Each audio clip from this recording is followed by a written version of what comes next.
காட்டுதலிலே நெறி தவறி நெறிப்பிழறி தாறுமாறான வாழ்க்கையை, தவறான வாழ்க்கையை, சிற்றின்ப ஆசையினுடைய வாழ்க்கையை அவர்கள் வாழ்ந்தார்கள்.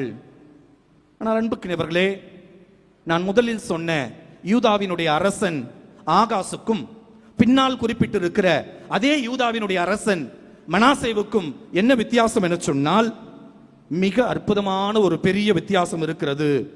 2 குறிப்பேடு புத்தகம் 33ஆம் அதிகாரம் 12வது வசனத்திலே மனாசேவை பற்றி நாம் வாசிக்கின்றோம்.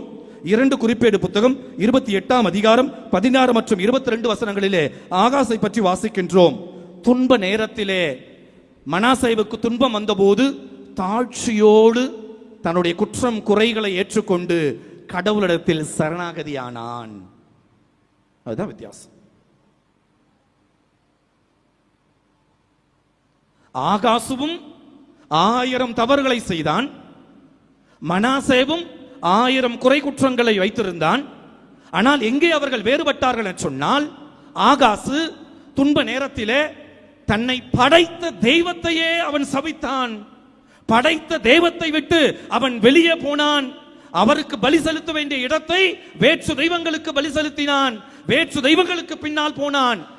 அசீரிய அரசர்கள் சொன்னதையெல்லாம் கேட்டான். கடவுளை மறந்து போனான். ஆனால் மனாசே